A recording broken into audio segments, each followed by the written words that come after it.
What up, ladies and gentlemen? It's you guys, Water Cooler Talk Sports.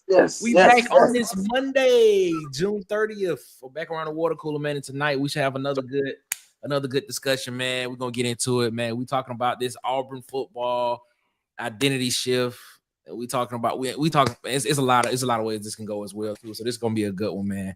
We're gonna get into it right after this, man. Water Cooler Talk Sports coming up next. Let's go. Boys and girls of all ages, you're tuned into the Water Cooler Talk podcast, the biggest podcast in the world. Yeah.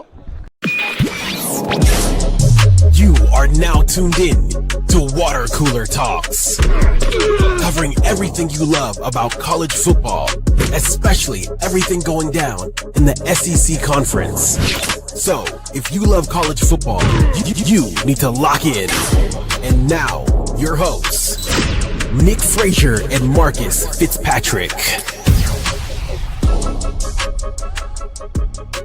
Yes, sir. What it is, what it can't be, what it should be, what it is not, man. We appreciate y'all so much for rocking with us here around the water cooler. My name is Nick Frazier, one half of the Water Cooler Talk podcast. And man, you can't see him, but you can hear him. Tell him who you are, boss man. If you can hear me, you know that I'm here. Marcus Fitzpatrick. Let's go. Let's get it. Let's turn up. Yes, sir, man. We appreciate y'all so much for rocking with us here around the water cooler as always, man, on this Monday.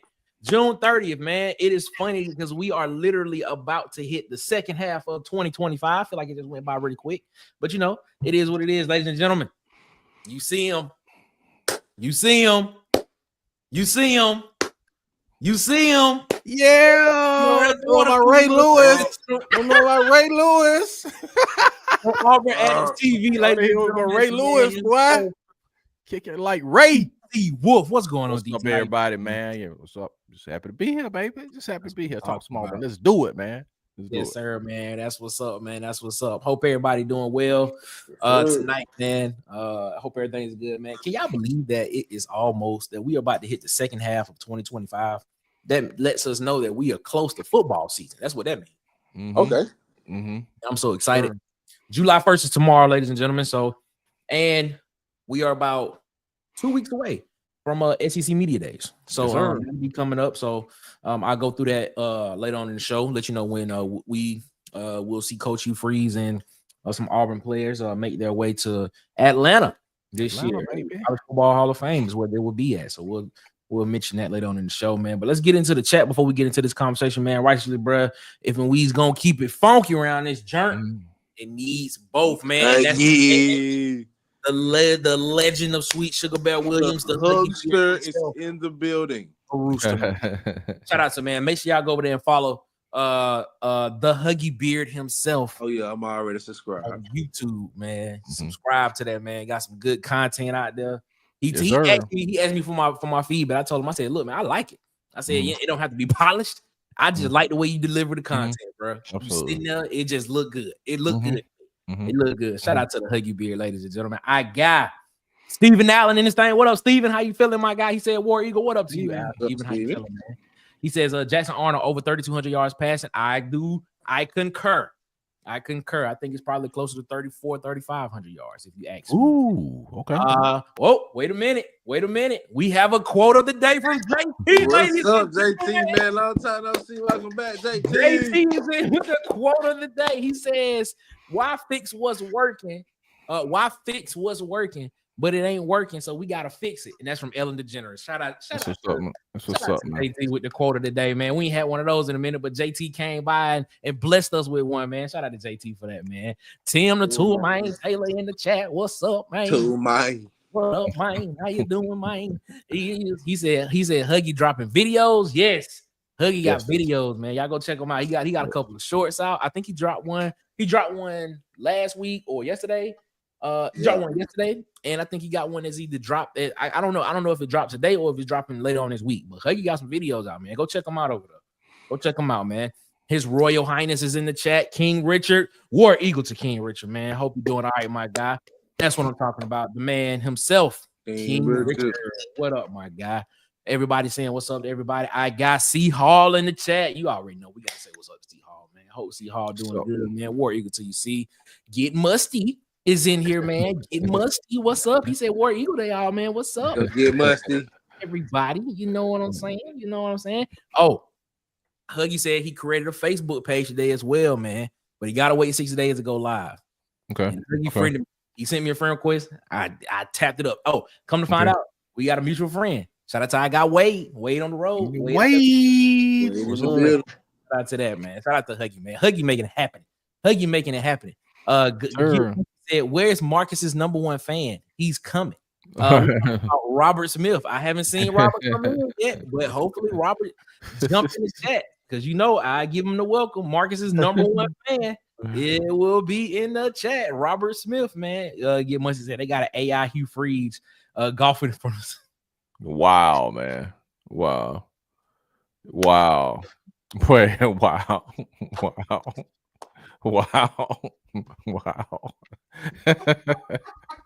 Wow, bro. Wow.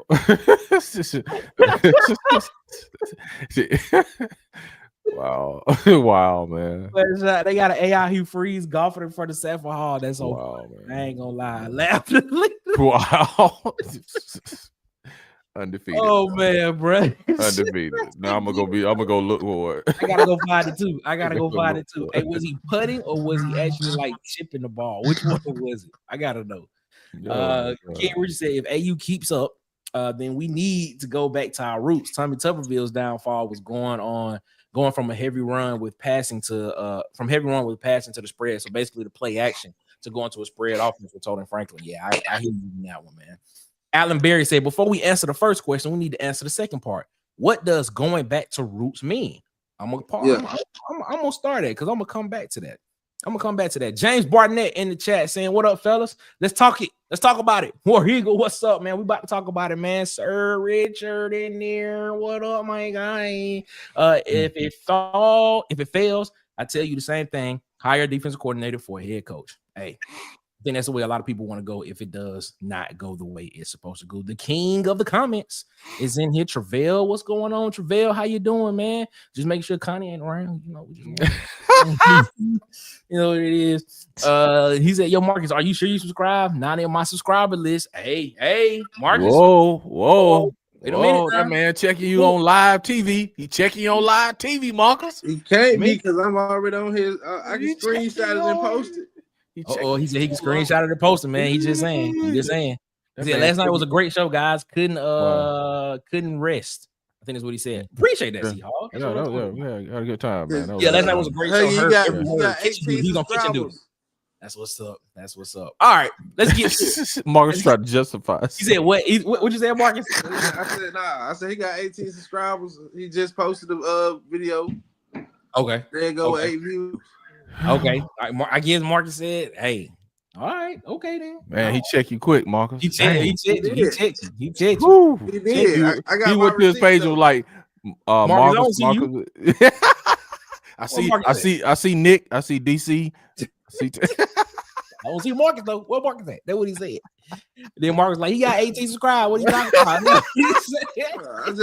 I had to go check because I was like, I know I subscribed the other day when me and you subscribed at the same time. I think we both subscribed at the same time. To be honest, we subscribed at the same time. Man, that man went up there and checked. He just went over there and checked up on you, Marcus. He had to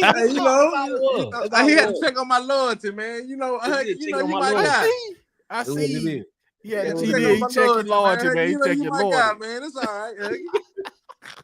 All right, man. Let's get to it, man. So the question is: does Auburn need to need an identity shift on the football side of the ball, or doesn't he return to his roots? And Alan Berry gave us a nice little start. He said, before we answer the first question, we need to answer the second part.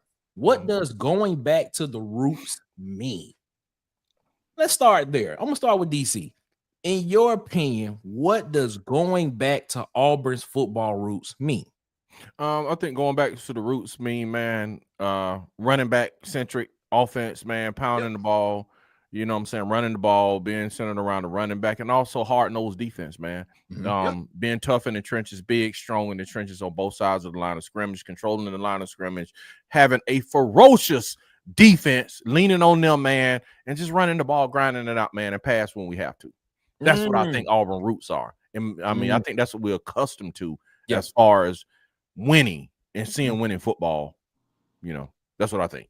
Yeah. King Richard came in and said, running back you is what he's saying. I think we all can agree with that. Marcus, anything you want to add to that? Because I think that kind of sums up what we were thinking about. I was gonna say, it ain't too much more I can add to that, you know. I think the roots. Yeah, I think the roots of what Auburn is basically just being a hard-nosed run first football team. That's really what it is. But I mean, I understand why you see the transformation from that type of offense to more of a spread offense now and more of an RPO style offense and things and stuff like that, for the simple fact because it's a little bit more exciting. The narrative now. The narrative used to be that defense wins championships, but it wasn't exciting. There wasn't a lot of people that really sat down and was like that really appreciated, defenses that came in and just dominated games, from beginning to end. It really wasn't that many, people that like that. A lot of people want to see the ball being thrown all around the yard, and they want to see a lot of points scored, and they want to see some exciting catches and some acrobatic type stuff. So I think for Auburn, returning to its roots is that, being a, like you said, DC, running the ball, being a ground and pound football team, and dominating the trenches. I agree with you there, man. So that we answered that, does Auburn need an identity shift in? Is Auburn one of those schools that, let me set the question up like this first. So you have programs out there that are known for what they do. So you have Georgia. They have known for their defense, is known for being a balanced offense, which comes from the Alabama tree, which is Alabama on the same thing. They play complementary football. You look at LSU. LSU is known for having a lot of great skilled players, especially at wide receiver and defensive back. You look at Notre Dame, you look at Michigan, you look at those type of teams, and they are known for having a lot of, great defensive type guys that come out of their schools, known for defense. You look at Iowa. Iowa's known for having really good offensive lines, really good offensive linemen come out of Iowa and they send a lot of guys like that to the league. Then you look at people. You look at people like Lincoln Riley. You look at people like Lane Kiffin, who are known for cultivating quarterbacks and having great quarterback play and getting the most out of quarterbacks in their system. So should Auburn be looking to go back to the roots of being that type of RBU type team, making sure that we can put we have great running back play, and we have to pair that with great offensive line play, which gives you an edge in recruiting when it comes to those certain positions? Or should we be looking to kind of, shift our identity to this new style of offense? Because when you look at what's been going on the past couple of years, especially since 2013, well, 2007, 2008, I say, because Gus was he was the OC there at the time. You had a Gus Malzahn system, you had a Brian Harsin system, and now you're looking at Brian Harsin, then Will Friend, then you have a Hugh Freeze type system, and it's all in place. So it's just been a mixture of, it's just been almost three kind of different things, even though we kind of say Hugh and Gus kind of do the same thing, stuff like that, but it's still been kind of a mixture between the three. And Auburn just kind of been kind of like flailing. You know the dude that be like in front of the car, the car lots, the inflatable dude. It's kind of like how Auburn's been with this program moving forward. Your thoughts on that? Should we just stay with the roots? Should we try to get back to that, or should we be trying to find a way to shift to this identity and then make and stick to that? We'll go with Marcus first. Well,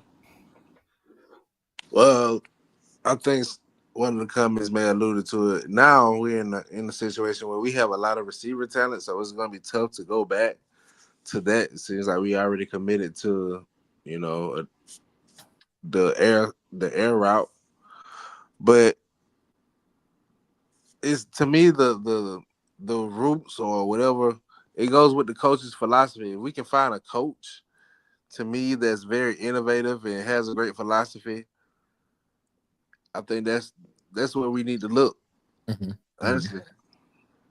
Mm-hmm. Like we need to try to figure out which coach is going to be.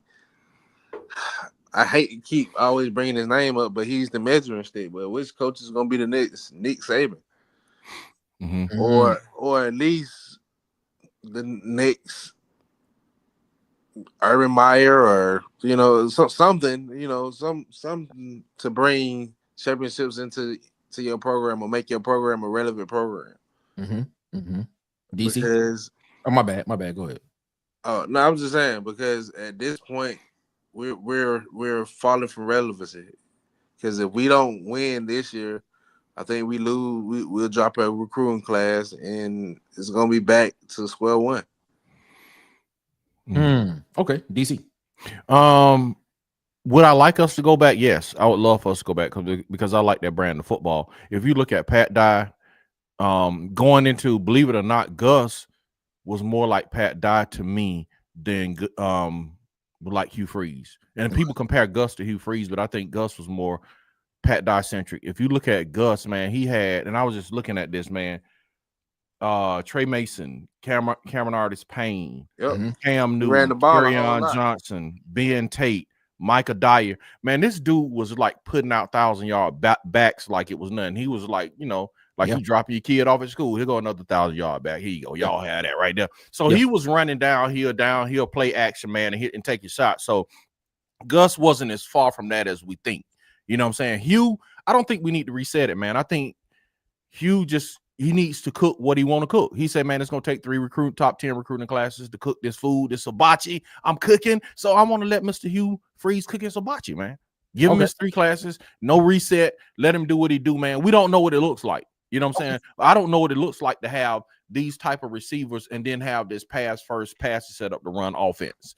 Have no idea what it looks like. And we've been tied to Peyton Thorne and Hugh Freeze together for 2 seasons. So we really don't know what it looks like. So hopefully this year, man, he can show us, man, what his vision is for this offense. But I say for right now, man, just let my man cook, man. You know what I'm saying? Stop interrupting him. You know? Get Musty said, do we want a 1,000-yard back or do we want a 1,000-yard receiver? Which one? Right. It doesn't matter to me as long as we win, man. Now will I sit up and just be like, bro, run the ball? Yes, I'm gonna be like that on the show after the game. You know what I'm saying? Please run the ball. Good Lord, you get on my nerves. I like that offense. I don't really care what the stat line look like. Yeah, I just want to win, bro. I agree. But at the end of the day, I'm at that point. Yeah, if we win, I'm with you, Marcus. Because at a certain point, if the momentum of the game is saying run the football, and he's still trying to pass, and we end up losing that game, I'm gonna be hot. Yes. The post-game show gonna make me very upset. Yes. James Barnett said, hear me out on this. He said Auburn will end up leading the SEC in rushing. I say that because teams will be so worried about our wide receiver talent. Running lanes will be open. I know we can't see it right now, but and I'm gonna ask this question in because y'all kind of and King Richard he agreed with James on that. I'm gonna ask y'all this question, man. Is Hugh Freeze the right coach to define a new era for Auburn? I gotta agree with DC. You gotta let's see before I answer that question. What? Wait a minute. Stop. Wait, what are you? Huh? I want to see this season. What? Say it again. What is that again? Okay, no. I knew the direction he was going with this. I'm just surprised it's coming out of his mouth that he's saying. Say it again, Walker. I want to see this season, man. Because oh wow, okay. Yeah. Because if I say no, and then he actually does achieve what he's supposed to achieve, I put my foot in my mouth. Okay. But I just want to, you know what I'm saying? I'm gonna trust the process before I make my judgment. So you got faith in Freeze then, is what you're telling us. I played the fifth. You just said you want to give him another year. You said you got faith in I Freeze. said before I say what I say. I ain't say that I had faith. I just said before I cast my judgment. Okay. All right, DC, your thoughts. Is Coach Hugh Freeze the right guy or right coach to define a new era for Auburn football? And I'm gonna add something to that. I'm gonna add, is that era And if you want to, you can describe what you think what this era of Auburn football looks like under Hugh Freeze. Mm-hmm. And if you think he is the right guy, Mm-hmm. is that era of football sustainable and why? Mm-hmm. Man, contrary to what my eyes see, yes, I think Hugh Freeze is the guy, man. If you think about it, man, he fits the culture of Auburn. He's, that Southern gentleman, you know what I'm saying, that fits that culture of Auburn. He can recruit his butt off, man. You know what I'm saying? This dude has 2 top 10 classes, man, just with a atrocious showing on the field. So from that perspective, recruiting, bro, and it's just we're getting to the field, man, and everybody is just let down. It's like, bro, again, we back to hibachi. This man is cooking this great hibachi, and then we get and sit around the hibachi table, man, and it tastes horrible. It's horrible, man. Go back and fix your recipe. But I think he is the dude, man. Again, I'm with Marcus on this one. I want to see Hugh Freeze without Peyton Thorne. That's what I want. But you have seen Hugh Freeze without Peyton Thorne? No, I haven't. Not at all. You've seen him with Bo Wallace. You've seen him with he was successful. Malik Willis. He was successful. You've seen him with Ryan Applin. You've seen him all with these people you name, and he was successful with those. Was he though? Or yes. Okay, I'll ask you this question. I ask you this question. He wasn't. Was he successful, or was he successful for the place he was at? He was successful, man. Okay. Think about this. Think about this. Hugh Freeze was on the precipice of having Ole Miss in the SEC championship game. Remember the game he played Auburn, and my man was crossing the goal line and broke his leg. But guess what? You see what I'm saying? He had Ole Miss make it in the SEC championship, and this dude was crossing the goal line and broke his leg. So, man, that's unprecedented for Ole Miss. Lane Kiffin has been, look how long he's been there. And under NIL with more money with the transfer portal and all this stuff, man, and he hasn't made it to the SEC championship. So but those records have been comparable though. I got it. Yeah, but that's why Lane Kiffin at Ole Miss has had a more sustainable record than what Hugh Freeze had at Ole Miss. I'm just saying. But I agree. I'm just answering the success. I thought it was success, man. I thought he was successful at Liberty. Look what he brought Liberty from, bro. Yes, I think that's successful, man. Right now, we would be happy to have a 8-win, 9-win season at Auburn, bro. Okay. I know I would. Just, man, give me 9 wins this year, man. I would be ecstatic. Okay. And I honestly, even at Auburn, if he got 9 wins this season, I would think that would be a successful season. You don't be in the playoff. You don't think it will be, or you think it will? It will be because if he wins 9 games, dude, we're in the playoff conversation. Okay. We're in that conversation every week, man, with Auburn football being back. So yes, I think Hugh Freeze is the man. But it's hard, man. It's hard going through this thing of just watching him try to build this thing from the ground up. And I know we're tired of hearing about the roster, man. Stop talking about the roster. But it's real. The thing about it is, hold on. I'm gonna say something. I'm gonna say something to that point. Mm-hmm. So shout out to Auburn Tez. Yeah, I know Auburn Tez at SEC season. Mm-hmm. Come on the show. Okay. Me and Tez actually looked at this.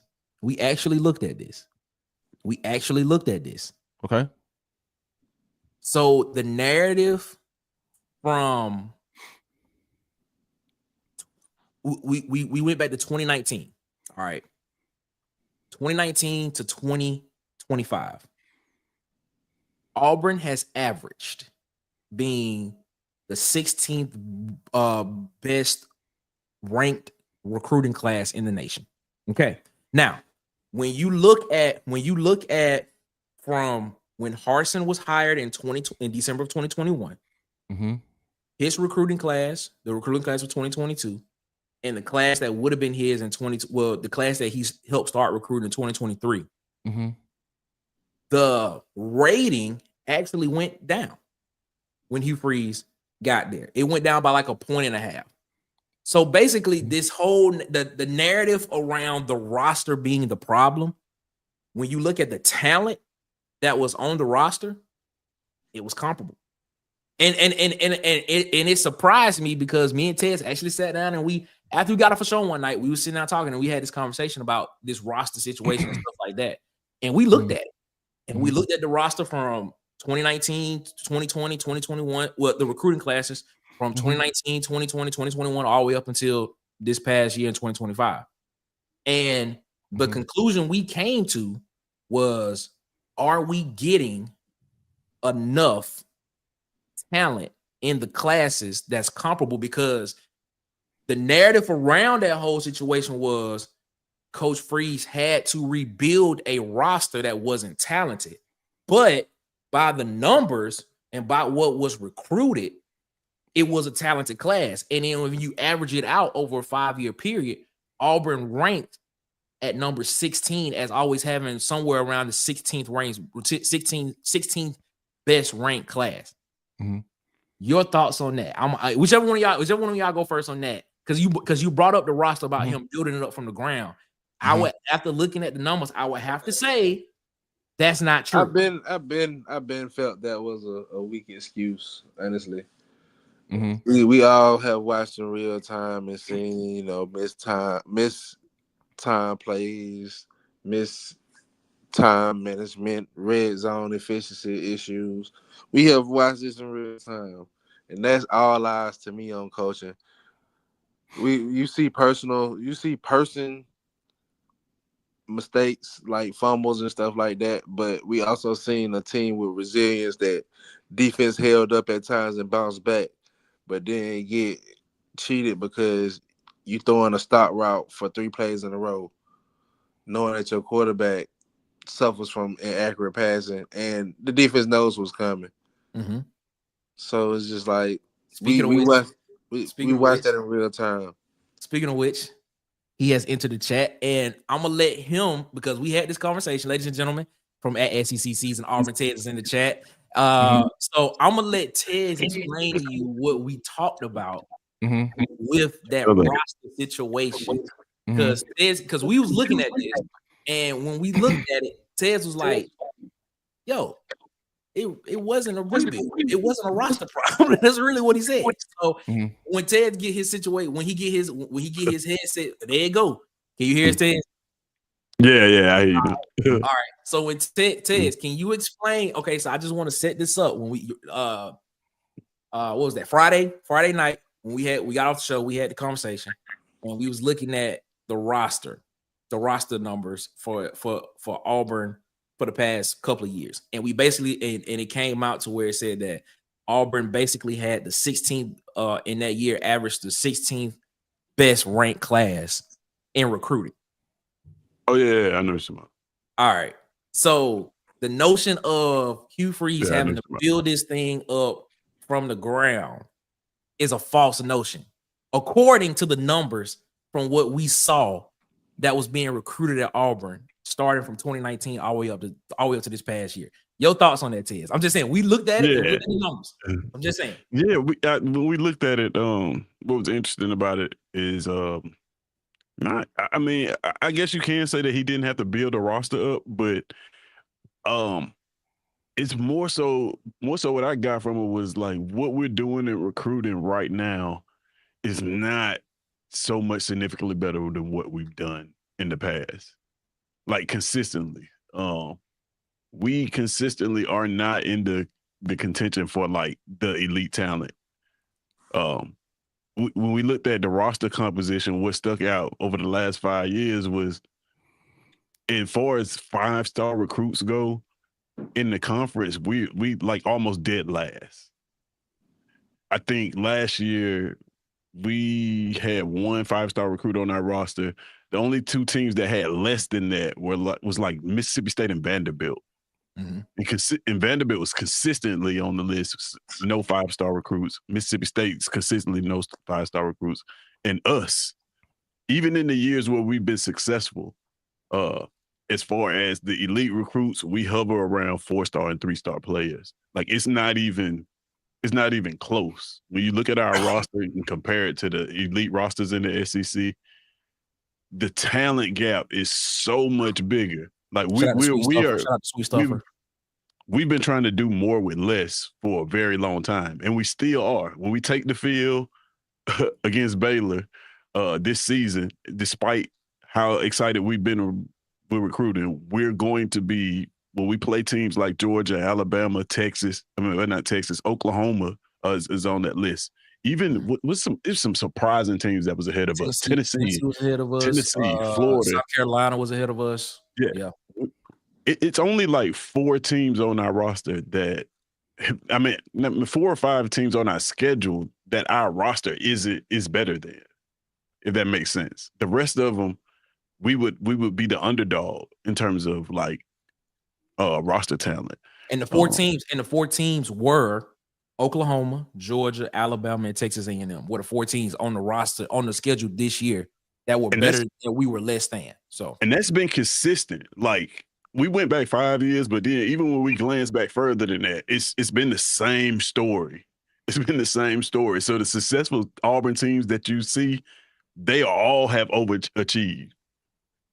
Cam Newton's team was not supposed to get to a national championship. That 2013 team was not supposed to get to a national championship. Like, these teams were not supposed to achieve that. These teams all overachieved. That's what we saw. DC, your thoughts. That's what we saw. DC, Okay, with your thoughts. Man. Okay, how much time I got? You got. Right. Hey, look. Hey, how much go time ahead. I got? DC, go. Okay, go, DC, listen, man. DC, okay, I number one, I agree with y'all on could Gus Malzahn recruit, and let me deal with that first. Yeah, I had the same conversation with Trevel over text. I wasn't saying that Gus Malzahn couldn't recruit and then have good recruiting classes. What I said was, if you look at from 2019 on, he started missing on offensive linemen. That was his downfall. It wasn't like necessarily the total of the roster. He had talented rosters and recruited well. It was just if you go back, he had Jeremiah Wright. He recruited him as a tackle. The guy that just went to Purdue, he was a headliner in the class, and he could barely get on the field with Hugh Freeze them there now. Okay, so that's the misnomer about Gus. Gus recruited well, but he just go back and look at the offensive line recruiting from 2019 to through Harsin. Look at the offensive line recruiting, and it'll show you. Because Gus started trying to go to junior college, and because he couldn't recruit him out of high school anymore, and he started missing. That was his downfall. All right. Number two, when Harsin came in, his first class was Hunter them class, right? Yeah. Okay. Yeah. Go back and look at that class. When Hugh Freeze got to Auburn, Hunter was the only person left from that whole class. It wasn't that the recruiting was there. You're correct. But I think the thing that is not being added to the conversation is the retention of those classes. And I think that's what Hugh Freeze was talking about when he was like, we didn't have any classes that were top 25. And people, that's what I'm thinking he meant. If you go back and look at those classes where they rank, looking at the retention rate, those classes pretty much didn't exist. So that's why the recruiting rankings and the classes differ.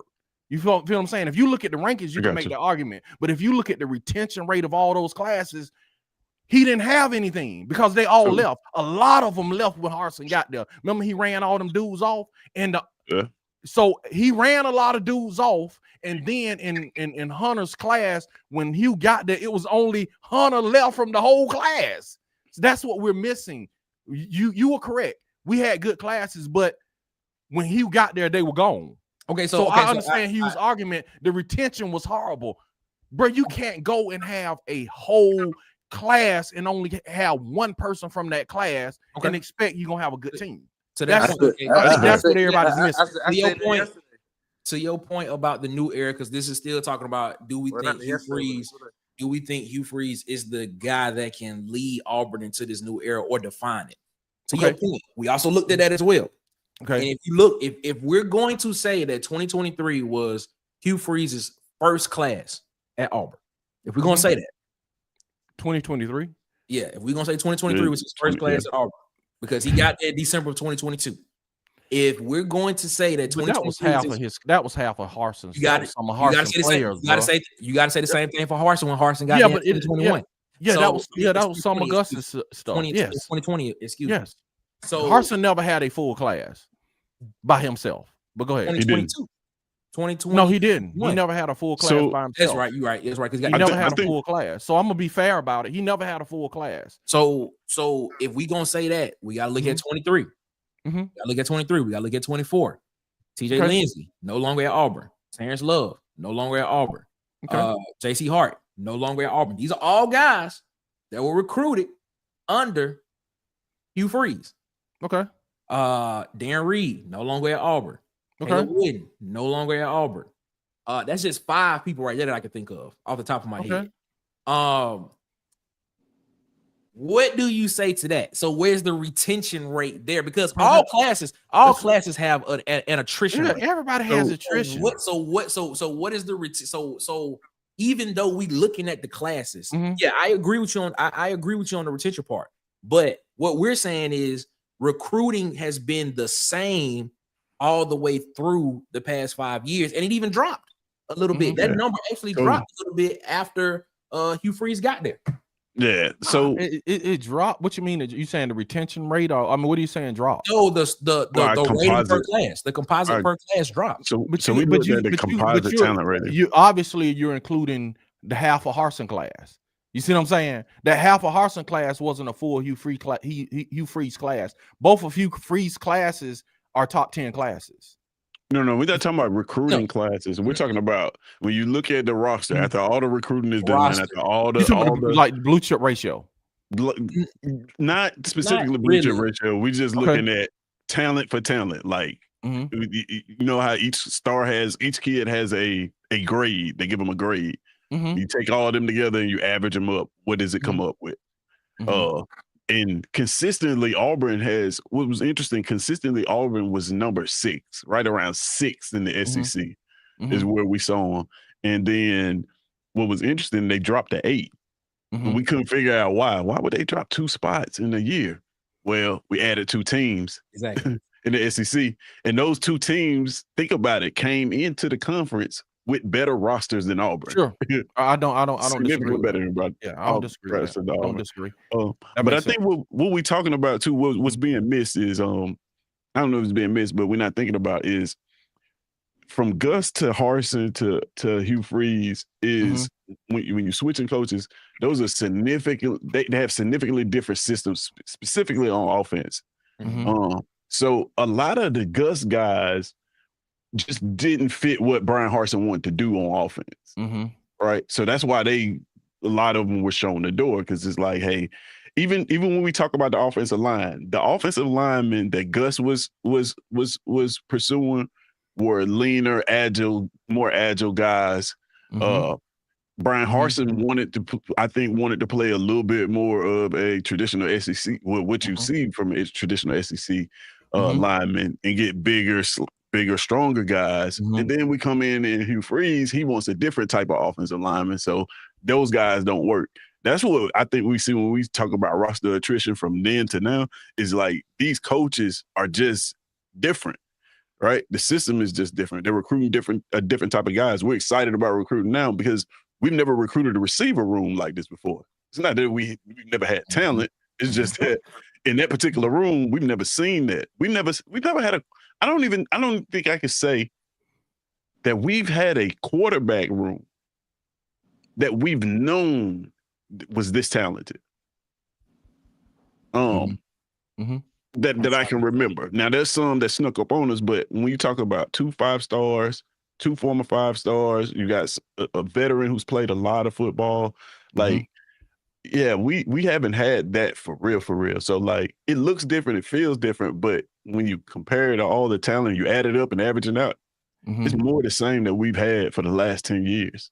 Yeah. And I would say, as far as Hugh Freeze is concerned, I think and I'm looking at 2 classes, and the man said he need 3 classes. I'm not necessarily looking at the half of Brian Harsin classes, just like I'm not penalizing Brian Harsin for having whole classes either. You know what I'm saying? That just goes both ways. But Hugh Freeze, man, I think Hugh Freeze is taking us, if he can win on the field this year, I think Hugh Freeze will take us to a place we haven't been in recruiting. That's just my opinion. Right now, he has string together 2 top 10 classes. Okay, if he gets another top 10 class, bro, and start winning, 27 is probably going to be a top 10 class. So when is the last time we had 4 consecutive top 10 classes? And that's is just purely based on if we can win this season. So I think if we win this season, I think we're on the precipice of being in a place of recruiting beyond that number 6. I think we're going to be probably in the top percentile as far as recruiting going forward if we can win 9 or 10 games this year. That's just my thoughts. it's just tough for me to think that DC Think what? think that he's gonna be the guy to sustain that, because for us to sustain that is different. Like I think at his peak, like y'all was saying, at his peak, he might be Gus. Like he might take us on that trip once, but I don't think he's gonna keep going multiple times. Mm-hmm. And I think that's what's gonna be huge. I mean, huge downfall in the long run. I think he might can get us to the promised land once or twice, but not back to back.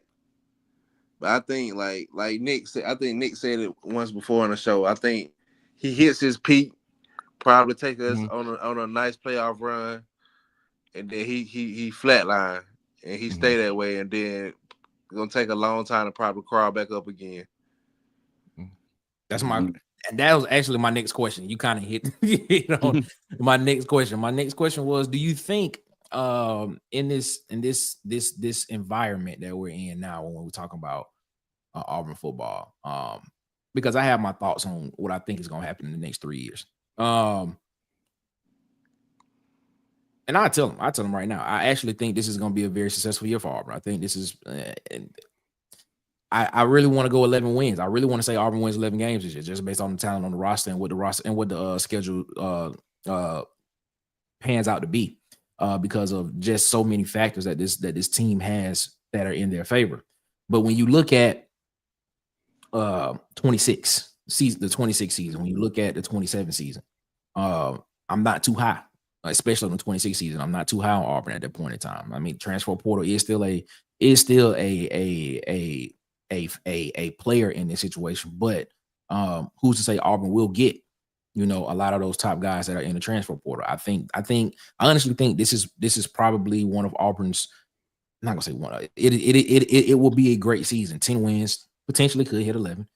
You have a playoff run there, but then next season expectations are going to be on Auburn. But what you have returning is going to not match up to what the expectations are to go along with what a schedule looks like, because it's going to be a lot tougher next year in 26.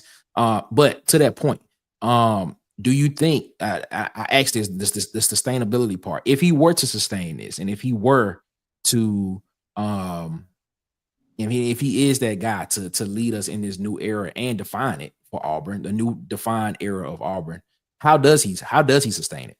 Because it can't just be through recruiting. Like, how else does he sustain the success at Auburn? How does he do that? I'm gonna ask that question. Go ahead, Marcus.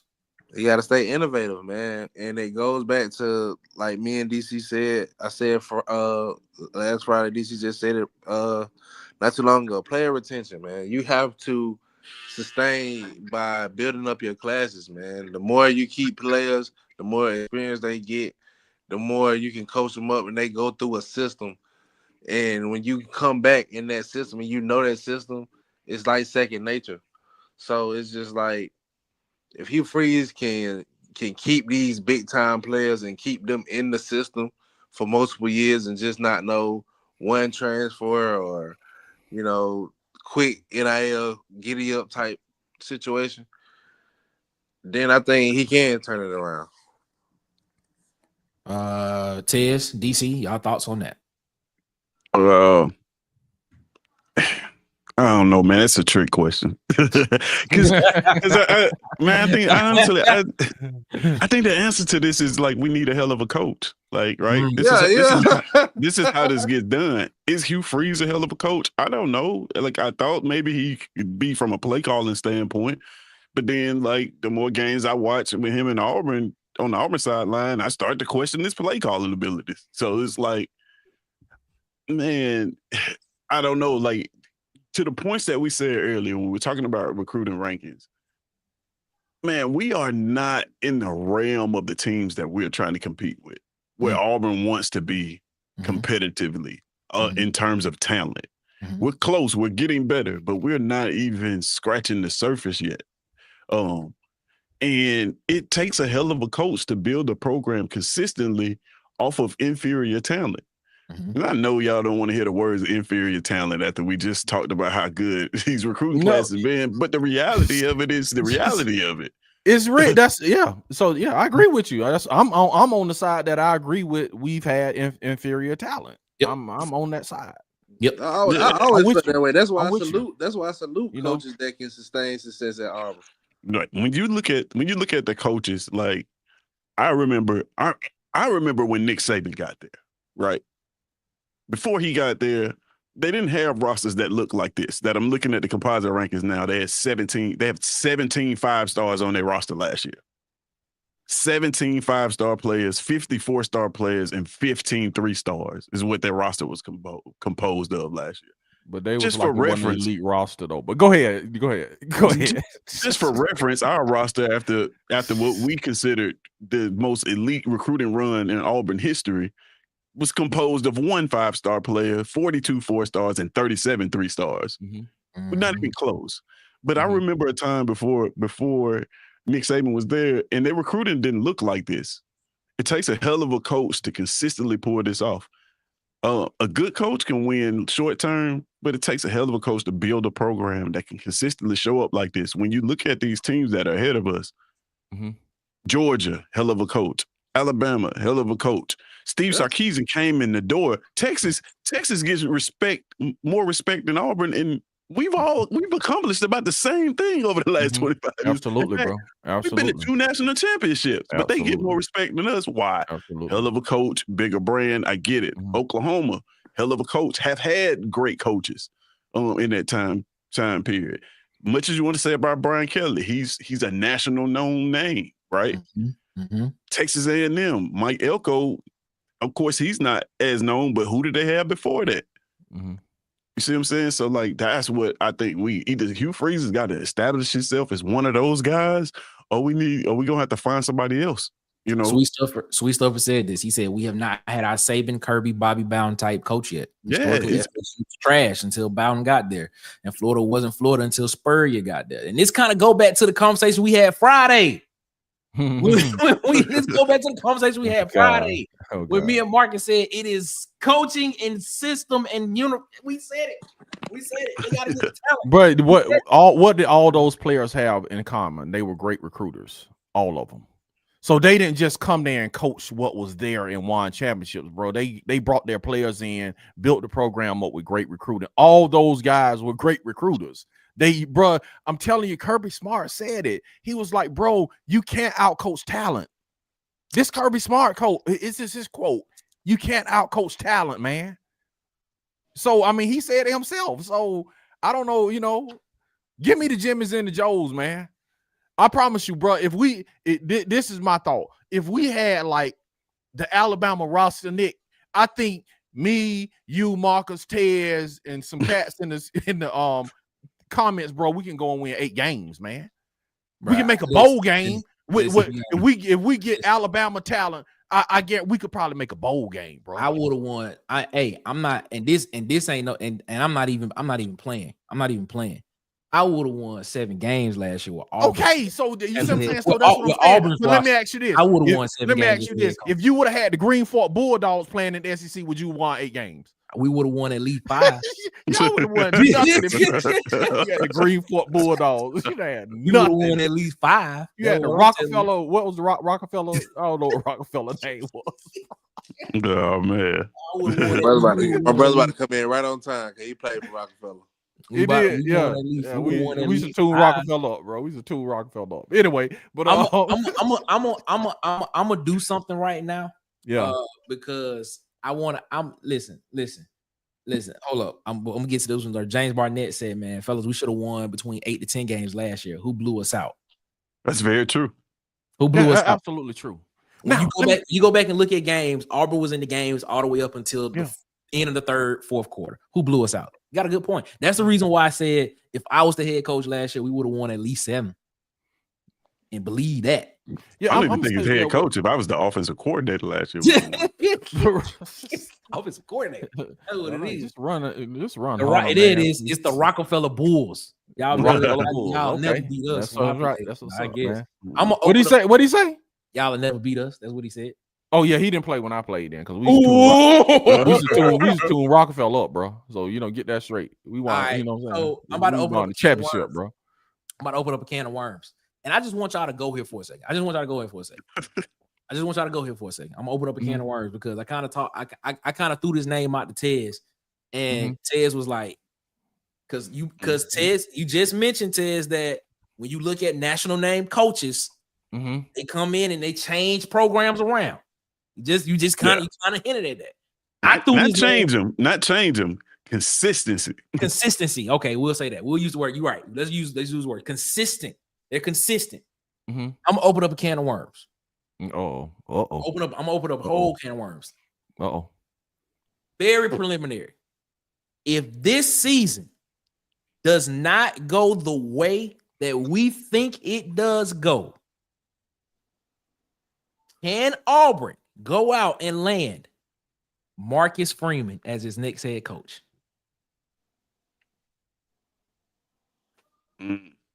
No.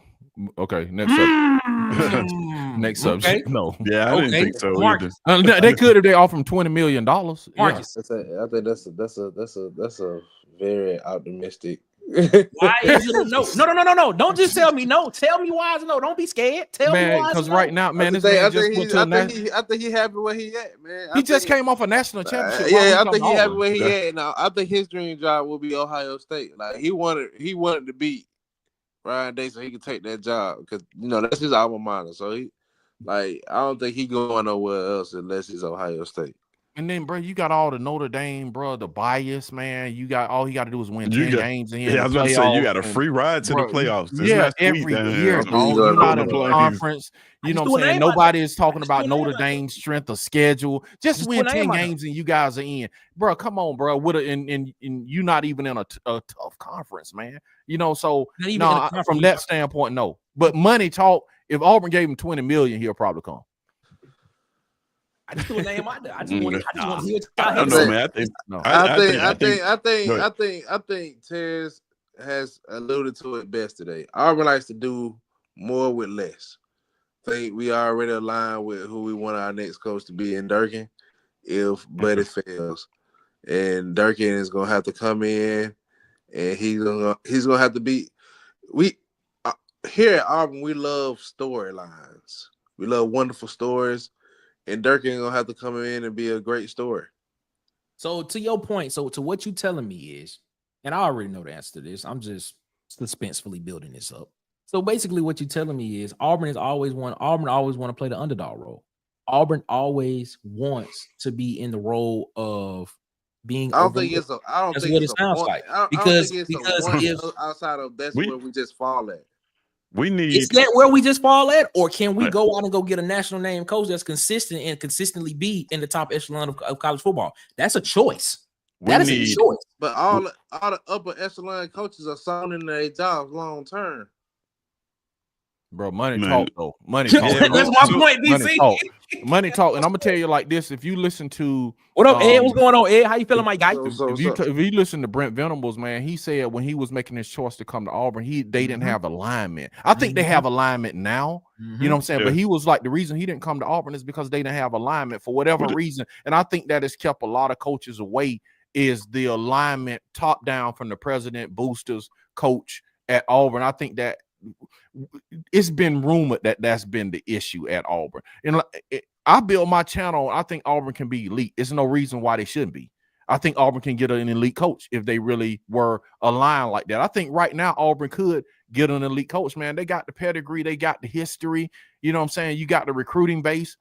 You got the boosters. I just think if it's what Brent Venables said, it was alignment, man. So I think that is a choice, like you said, Nick. I think that's a choice. With some schools, but the thing about it, we want to build a legendary coach. DC, we don't want to go get one. I understand what you're saying, but it ain't like we didn't try though. You see what I'm saying? Because Auburn tried to get Brent Venables. Auburn tried to get the guy that went to Florida. That's my. It ain't like they not trying. That's what I hate. The thought that we always trying to build the next guy. When you see these schools out here go and get guys that are already established and then they bring the consistency, and that consistency, guess what, brings notoriety and publicity and national championships and wins. But not necessarily though, Nick. Man, like they don't. These guys aren't really outside of Kirby. Yeah. I mean, and even Kirby was a coordinator. You see what I'm saying? Listen to what I said. I said they bring consistency, they bring wins, they bring notoriety, and some of them bring national championships. I want you to think about this. When you look at some of those big names, Mm-hmm. Saban did it. Steve Sarkisian is doing it. Mm-hmm. Brian Day is doing it. James Franklin is doing it at Penn State because Penn State is a consistently 10-win team. What were they before that when they brought them in? They didn't bring those guys in. They weren't like when you say established guys, like I think that the guys that we have brought in have been as established outside of Gus. I mean, Gus maybe was not as established. You know what I mean? But Brian Harsin. I will argue differently there. No, Brian Harsin, as far as achievements and winning, Alec, he literally got on the press conference and said, I went out and have been pretty established. Yeah, he said, I went out and got the winningest coach I could find. Who said that? Alan Green. I went out and I found the winningest coach I could find. When you looked at Brian Harsin's resume, he was one of the winningest coaches in college football at the time. This is the thing, though. All of those, but look how that worked out in that conversation as well. Even though that was a long shot, but I'm sitting here saying, yes, you're correct. You're correct. If Alan Green went out there and said he went out and got the winningest coach he could, but you can't sit here and tell me that there are guys who were coaching at other schools that were coaching other places, Nick Saban, and were at other places and ended up at another school and another university, but they weren't. You can't poach other guys from other schools. You can't poach. No. That's not what I'm saying. That's not what I'm saying.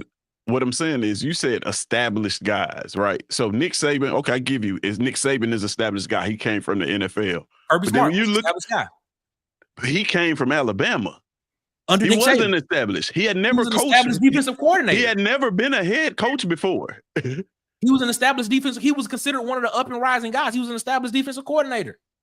Exactly. You just said my point. A up and rising guy. That's what we have been getting. That's what we have been getting as well, guys. He was an established name as the guy that's over the defense of a team. So this is what I'm saying. Brian Harsin, up and rising guy. Okay. But Brian Harsin was winning at Boise State. Gus Malzahn, up and rising and guy. Won at Texas as the OC as well. But Brian to the point, Brian Harsin as a head coach had more experience than Kirby Smart, who has never been a head coach before. Okay. You see what I'm saying? Look down the list. Wait. So are you saying these guys are guys who are given opportunities? Are you saying head coaching experience, or are you just saying experience overall? Because when you say established, you would have to have done this job before. So they've been the defense. They've been the coordinators for a team. That's not established. He's never had to be. Kirby never had to be the primary recruiter for the team. He never had to make personnel decisions on the coaching level. He's never had to make offensive decisions at Alabama at all. You see what I'm saying? So all of that is new to him. That breaks coaches. We're watching potentially what's happening to Hugh Freeze. Well, I ain't gonna say Hugh Freeze, but we watch it. We've seen coaches come from be coordinators, and the head coaching position just becomes too much for them. You know what I mean? Look at Chip Kelly. He's back as a coordinator right now at Ohio State. He's doing much better than he was as a head coach. Is it too much for him, or is it the landscape and the atmosphere of college football that's the reason why he's doing it? Because he's saying I can just better help myself as being a coordinator instead of being the head guy. It kind of both. I guess the thing is, I don't think that we need. What I'm saying is, I don't think we need to just go out and target a big name guy. I think we need to do. I think we need to get a solid coach with a winning history and give him an opportunity. So does that coach need to be a head coach? Does he have to have had head coaching experience in the past? And this is talking as if the season goes off the rails. We're not saying that we need to go get out a guy now, but if the season go off the rails, does that guy need to have head coaching experience, or can that guy have had experience as a coordinator over a particular part of a team that's important? offensive and defensive coordinator? Does that guy I would specifically need to be have had head coaching experience? I would say it doesn't even matter. I think that's the point I'm trying to make. It doesn't even matter because like we see head coaches with that are established head coaches don't do so well. Some of them do well, and we see coaches that are just coordinators at school go places and they do well. I don't think it's an exact science like we try to make it. Like it's you find the best job for the job. You find the best guy for the job, and you give him time and you support him. One of the reasons that Brett Venables and everybody is seeing alignment at Auburn right now is because this is the coach that the powers that be wanted. Mm-hmm. Had they hired somebody that they didn't want, we wouldn't be seeing alignment. Those pockets wouldn't be open like that. They wanted this guy. They wanted Hugh for a long time. They've wanted Hugh Freeze. We're all Auburn fans. We've been hearing Hugh Freeze's name. How long? A long time, bro. Yeah. So like, yeah, you give them the guy that they want, then they open their pockets. It seems like it's an alignment, but they mess around and have to hire another coach, and they don't get their guy. We back in the same position we used to be in. True. Anybody else want to comment on that? Comment right there before we get up out of here. Like Ted said, and in totality, we just want to win, man. I want to find a coach that. Dang, Marcus. We just want to win, man. I just want to find a coach that man Yeah, come in and build a program and give consistency. Okay, go ahead, Marcus. Marcus gets I just took over for you, Marcus. Go ahead. Appreciate it. We know you want to win. Yeah, I want to, coach that's gonna win and sustain it. And me personally, Nick, I want a coach that has ties to probably a former player that's a coordinator, a coordinator somewhere that's thriving, or maybe a former player, anything of the sort. Just somebody who had ties to Auburn once before that's gonna actually turn the program around, and we get, like Ted said, we give them a chance to have faith in them. And I don't care. To be honest with you, I don't care where they come from. I don't really care where they come from either. I want to win. I'm just saying. I don't care where they come from. To be honest with you, I don't care if they've had ties to Auburn or not. I'm just saying, I just want the guy that is. Me personally, I would prefer a national known guy. I would prefer one of those big time guys, because what it does is it attracts a lot of. I feel it attracts a lot of upper tier elite type of guys that want to come play for a guy that has been somewhere else and has done it somewhere else before. That's just what I'm saying, or has been associated with it before. That's my take on it. So even if you go get, I don't know, even if you go get, if you do get a Marcus Freeman, which I don't think it'll happen. I just threw the name out there. It'll be interesting if it does. That'll be interesting to see if he comes, because I think you saying Marcus Freeman is at Auburn University. Do you not know what potentially that can happen? I'll say this. If that were to happen, I feel like recruiting would be better than what we're seeing right now at Auburn. It's possible. It's possible. I want Auburn to get their first choice. That's what I want. So given finally start get the first man on the list. You know what I'm saying? That's what I would like. So given all that.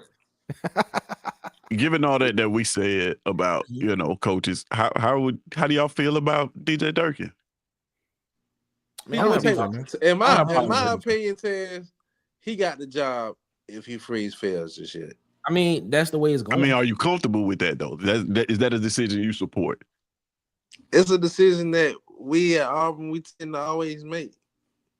So it's a situation where I feel like I'm looking for the best offensive coordinator at that point, because I know that he's going to need one for us to be successful. Said Mark, you got to find some internet. Nah, I don't even need no internet. My mama had called me in the middle of me talking. Said Dan Quinn wanted the Auburn job. That'll be interesting. That Dan Quinn, that would have been. You know what? I actually like Dan Quinn at that position, but ain't Dan Quinn a Texas A&M grad? If I'm not mistaken, I think he's a Texas A&M grad, and I think he was linked to the job at one time. But he in the NFL now. I don't think he's gonna lead the NFL. But like, who would you think should be Durkin's offensive coordinator if he take the job, Ted? Somebody that can score points. Yeah, it doesn't matter. Like it matters, but with me personally, I like DJ Durkin. I think what we have here on Auburn on the Plains is a case of you hired a coach, he went and hired a coordinator, and you quickly realize like that should have been our coach right there. Like, you know what I mean? I don't know. I used to manage a Foot Locker, and this used to happen sometimes. You hire somebody for an assistant manager, and then they go hire somebody, and you like, he really needs your job. Yeah. You know what I mean? Like, I think that's what's going on here. And I like DJ Durkin. To me, he's taking the same talent that we just described for 10 years as mediocre. He put it on the field, and he was able to get success out of a young team. A young team. One of the reasons people are excited on the Plains next year is that defense, right? Yep. And so, like, did the defense fail us at sometimes? Sure, right? They were on the field a lot though, and there was some questionable third downs. But I've said this before. I never met a fan that's happy with how that team performed on third down. You find the Ohio State team right now and ask them, "Hey, what can your defense improve on?" They're gonna be like, probably on third down, right? So. You're always gonna have issues on third down, but I'm just saying, like, when you get a defensive coach like that, though, you don't get tied to this identity. Like, one of the things about having an offensive coach is you stuck right here. Like, this is the brand of football we gonna play, whether we got the roster or not. This is what we finna do. And defensive coaches, I found a little bit better at playing complementary football than offensive coaches. Absolutely. Offensive coaches want to run their system. No matter what. Defensive coaches understand my guys are struggling to stop these guys on third down. I'm going to make the call to the offensive coordinator and say, hey, run the ball. Yeah. Help us out, run the ball. That rarely happens when you have an offensive-minded coach. So, man, it's some young minds out there offensively that I think that we can go get. That's when you go get an up-and-comer. And the bad part about it is when you have a defensive coach, sometimes it's growing pains until they find the right offense. We've already had our 2 years of growing pains. Like, we can't, you know what I mean? If DJ Durkin take over and you telling me it's 8 wins, 7 wins, 6 wins again until he find the right coordinator, I don't know if the fan base is going to be able to take that. Yeah, we're in a critical place, man. I mean, you know what I'm saying? From optics, you know what I'm saying? We got to win this year, bro. We got to win some games. Jesus Christ. Who y'all tell? All right, man. Let's get out of here, man. We've overstayed our welcome with y'all, man. DT, tell them where they can find you at, my guy. You can find me at Auburn_Addicts on all platforms, at Auburn_Addicts TV on YouTube, man. Come out, see me, go like, subscribe, man. Let's get ready for the season link up. Let's make Auburn elite, baby. Let's do it. Tez, where they can find you at, Mike? Go. Man, you can find me at It's Essex Season here on YouTube. Also on Twitter. And you can find my personal page on Twitter. It's codename Tez. Although I think I'm finna combine the two because the whole having 2 different pages things is not sitting well with me. So I might combine. Not it. That's what's up, man. Having to post twice is kind of not my thing. Make sure y'all go out there and follow our guys at It's SEC Season and at Auburn Addicts TV on YouTube as well, man. Make sure y'all follow our guy Tight Sports and Alabama Football Megacast here in the lands of YouTube, man. Go follow our guy Dustin over at the Uptempo Podcast, man. Sharpshooters Sports.